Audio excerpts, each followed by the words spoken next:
process information at school.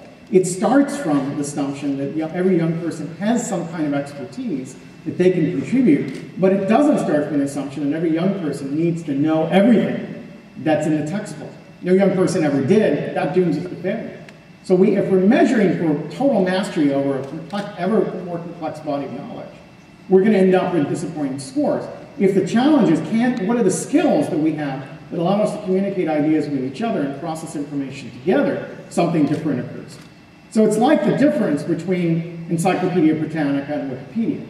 It is, I had a great respect for expertise until I was asked to write an entry for the Encyclopedia Britannica. And I realized that no individual should be allowed to write for an encyclopedia. That quite clearly the process that Wikipedia produces, where large numbers of people who know diverse things and put their information together, is going to be much more satisfactory in the end for generating compelling information than any individual standing up and reciting everything they know. I mean, right now, you and I are up here playing the expert, right? And people are sitting there going, well, those guys don't know as much as they think they know, and I know more than they do. And the reality is, you at least are right insofar as you think you know things different than I do, right? And if I look at this hall, there's no question there's much greater brain power out there than there is up here. And the same thing is true in any given schoolroom. There's more in the 30 kids sitting in the classroom than the teacher in front of them. And those 30 kids have to learn how to communicate that information with each other. They're going to be working as teams into the distant future. They're going to be pooling knowledge. That's how we work today, and it's how we play today. It's simply not how we educate young people.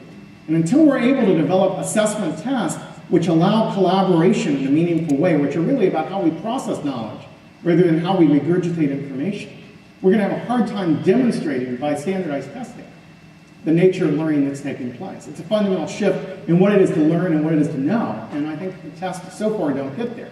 Now, people are working very hard, and there's some of the stuff that the MacArthur Foundation is funded is beginning to look at new assessment models and new ways of understanding how we measure the kinds of learning that are taking place.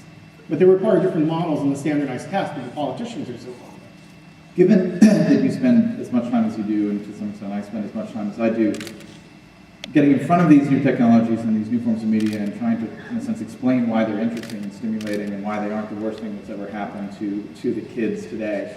Do you ever look at a new technology that comes along and say, that is just stupid? That is really a big waste of time? Oh, I think that's a momentary flash in my mind when you look at any new sort of technology. But, you know, my training in someone in cultural studies dictates that people don't do things in the end that are meaningless. We may opt out of high-demand activities. We may want to lay back on the couch and be couch potato for a period of time and drool over ourselves and watch really lowest common denominator programming. But that's meaningful to us as well.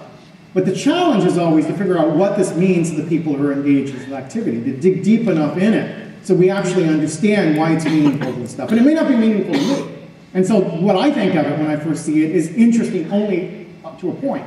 And after that point, what becomes really interesting is how do I find out what this thing means to people who are engaged with? How do I cross over my own comfort zone? How do I move into a space where I'm engaging with a form of media that may be alien to me and wasn't targeting me and it isn't that meaningful to me, but is clearly meaningful to the people who are engaging.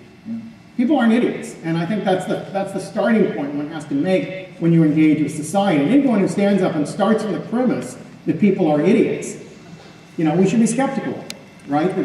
That's simply not the experience we have. We may find someone around us annoying, we may find their taste radically grating on their own, but if we actually push hard on them, we discover that they're doing it for a reason, and the reason is usually very, very